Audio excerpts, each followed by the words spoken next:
you know. And what a great bit of humor, you know, that as Isaiah is delivering the word of the Lord. And you see that throughout Scripture. God has definitely given us humor as almost a prophetic gift, in that it can really speak to us in a way that straight speech often can't.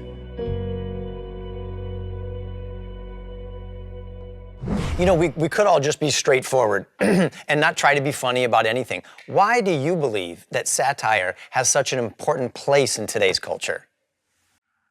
Yeah, I think satire is super important because it does help us kind of question the assumptions that we have about society, our government, what's important, God, the way we do church. Satire is a cutting tool. You know, it helps us cut away the traditions and the man-made things that kind of build up over and around our beliefs. So whether that's, you know, our political beliefs or our religious beliefs, you know, it's so easy for us to take the way that we do church and kind of add that onto the gospel and say that this is part and parcel of the good news. And so for us to be able to kind of cut away those things and make people laugh about our specific religious traditions, and then we can that helps us to be able to point people towards the gospel and things that are important. So I do think satire is very important for any society. And once the comedians start getting threatened by cancel culture or censors, you're in a really bad place as a culture, I think. Yeah, I agree with you. And Kyle, I'm going to ask you a question. And I had asked Seth Dillon this question as well, and I'd love to get your reaction. And I think it kind of caught him off guard because I was telling him, as I'm telling you, how huge of a fan I am of the Babylon Bee. And yet I was kind of bummed by one of the articles. I mean, I'm usually the one who's laughing the hardest at the Kirk Cameron jokes. And I was kind of bummed out at one of them because I just felt like it kind of veered into an area that I thought I was like, oh, bro, like, you know, Make fun of stuff that's a worthy target. But here's the article title. It was called "Lost Kirk Cameron Wanders Across the Set of Good Movie." And I was like, oh, and then it just went on. And I mean, that was just the beginning, right? It was just like I was trying to act legitimate on the set of a good movie.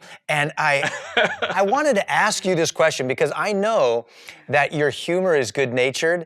And how, though, do you keep from getting into a quality that can be, because satire can become mean, satire can become condescending, satire can take a shot below the belt, and those cheap shots can sometimes have the opposite effect than what was intended. How do you stay away from that? Yeah. Well, first of all, I apologize. I don't even know who wrote it over there, but that was the that only was me, time man. I fess up. That was me. Oh, okay. All right. Hey, this is good to know. Boy, this is it. The plot thickens. This is good information. Yeah. No, I mean, you know, a joke like that, it's like we are still writing from this perspective and mindset that like we're a couple of guys in our garages making jokes, and you never really realize, you know, how far these things are going to go, and that like I never imagined that you would ever see that, you know. Yeah. So there is this kind of there is this kind of dehumanizing element, right? That you have to be really careful with because you start to make jokes about different people, and then you know, and it is a caricature, and I think people get that it's supposed to be this caricature, and you're not actually saying what you're saying. Yeah. In a lot of ways with satire.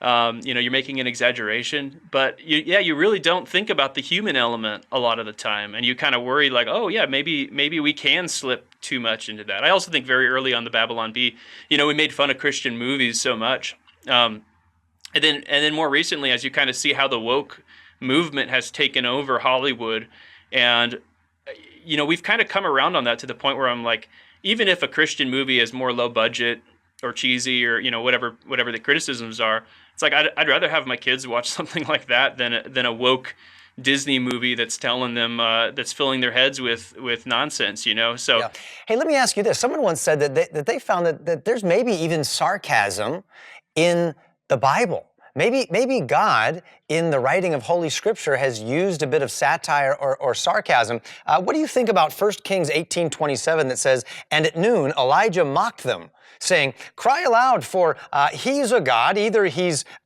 musing, or he's relieving himself, or he's on a journey, or perhaps he's asleep and must be awakened.'" What do you think? Is that possible?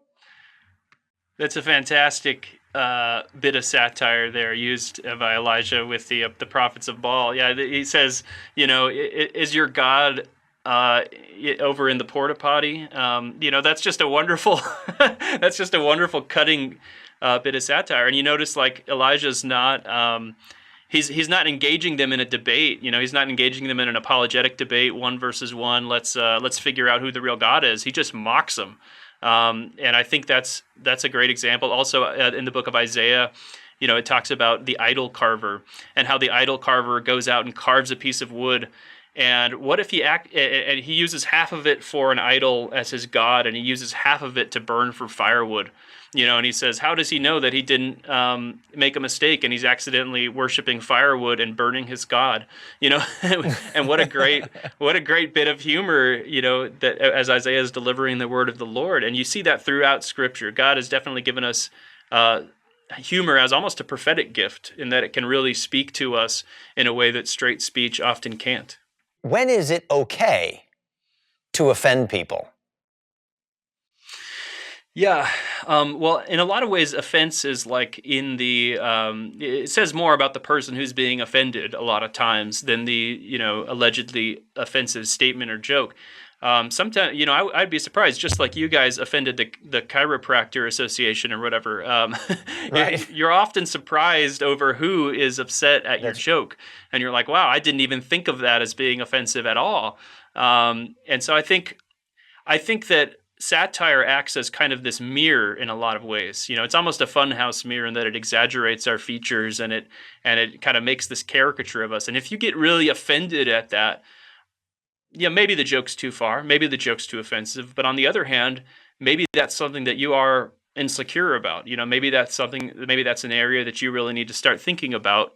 And if you protest too much, maybe that's something on your end as well. That's right. Maybe instead of being a little hurt by that caption that you had published, maybe I just need to make better movies. I think that's the takeaway here. Kirk, you need to make better movies. Actually, I've got one coming up that I think you're really going to love.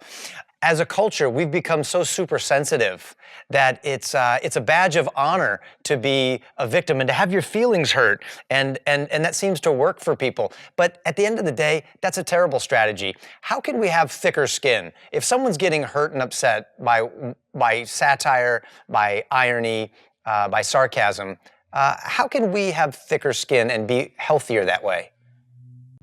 Yeah, I mean, I think definitely the first step is to be able to laugh at yourself. And I think you do see this progression with the Babylon Bee where, our very first target was ourselves. We made fun of Christian culture. We made fun of little things that we would do in the home and church, and I think that is key, to just hold yourself lightly. Don't take yourself so seriously. If you're somebody who just constantly takes themselves seriously, you're going to be a humorless person in life. You're not going to be able to laugh at yourself. You're not going to be able to laugh at other kinds of jokes because you take yourself that way. I do think there is something to progressive politics that makes those people unable to laugh at themselves because, they don't have the gospel. People that believe a humanistic worldview, they take themselves very seriously because to them, their politics are salvation.